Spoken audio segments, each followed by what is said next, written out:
The message arrived at 9:14 p.m. I was still at my desk, the office lights half dead, humming like they were whispering something I wasn't ready to hear. My phone vibrated once, sharp, decisive, like it had been waiting for its moment to wound me. Her text glowed on the screen. "Your HR manager and I are friends now. She told me about your performance review. You're on thin ice, lol." The lull hung there like a smirk pressed into glass. My pulse didn't spike. It didn't need to. It simply narrowed, constricting into something colder, sharper. I stared at the message until the letters felt carved into my mind. She shouldn't have known. She definitely shouldn't have been told. And the tone, light, amused, felt like the softest form of violence. I typed only 2 words. "Thanks for the information." My hand was steady. The storm stayed inside. By the time I stood and walked toward the elevator, I already knew what I had to do. Not because I felt betrayed, though I did, deeply, but because her text carried a signature she hadn't meant to leave behind. Someone had given her something they shouldn't. Someone she shouldn't have been close enough to. The elevator doors closed. Silence wrapped around me like a verdict. I hit the lobby button, and I called corporate ethics. They took my complaint immediately. HR breaches were not theatrical offenses. They were operational threats. I kept my voice low, calm, factual. I laid out the situation: unauthorized disclosure, boundary violations, potential coercion. I didn't mention my wife at first, not because I wanted to protect her, but because I wanted to see what the story looked like without her name in it. I wanted to see how it breathed.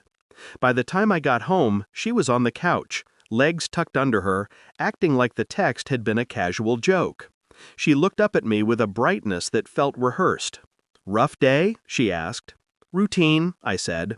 Her eyes flickered, a millimeter too quickly. It wasn't infidelity that struck me first, not that night. It was something subtler, the way she watched me not as a partner but as an opponent whose reaction she needed to measure. The way she held the wine glass too lightly, like she'd already let go of something between us.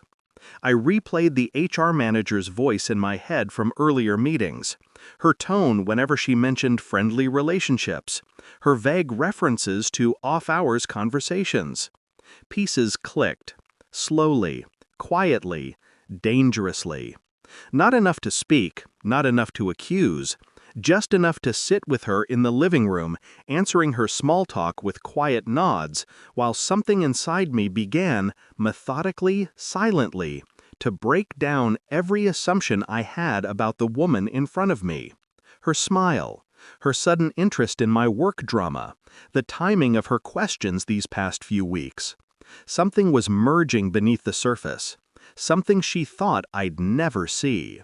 I looked at her, and for the first time I wondered, who exactly have you been talking to? And why? The internal investigation began the next morning, officially, quietly. Everything after that moved like a slow blade. IT pulled message logs. Security pulled access records. Corporate ethics interviewed HR staff one by one.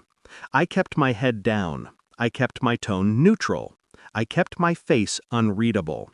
At home, I did the same. She didn't notice the shift. She was too preoccupied with her phone, always face down when I walked into the room, always lighting up with alerts she silenced too fast. I started observing, not accusing, just watching. Her late-night showers, her sudden change in tone when discussing my job, her overly detailed girls' nights that never aligned with the timestamp of her credit card charges. I didn't hack anything, I didn't confront her, I didn't dig through her phone. I let her unravel herself. People like her always do. At work, the HR manager, Kelly, began to avoid eye contact. She moved through hallways like a shadow that knew it was being chased. In meetings, her hands shook when she typed. Something had her cornered, and it wasn't me. When corporate ethics called me back for a follow-up, their questions were surgical. Had I disclosed private work concerns at home?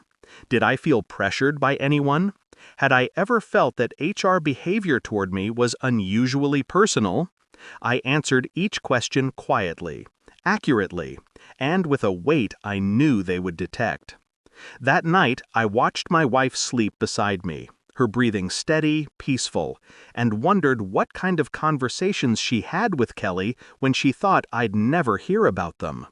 I wondered who had approached whom, and why the jokes she made lately always carried a hint of cruelty, like she enjoyed watching me flinch, except I didn't flinch. I stored every detail, and I waited for the results. The call came on a Thursday. Corporate ethics. Neutral tone, clipped words. We have concluded the preliminary findings. I felt nothing, just a tightening in my chest, like a gear locking into place. They asked me to come in. When I sat down, the investigator slid a thin folder toward me. Simple, stark. Inside, transcripts of messages exchanged late at night. Personal comments about my job performance. Screenshots of my own private HR data forwarded to an external number, my wife's number.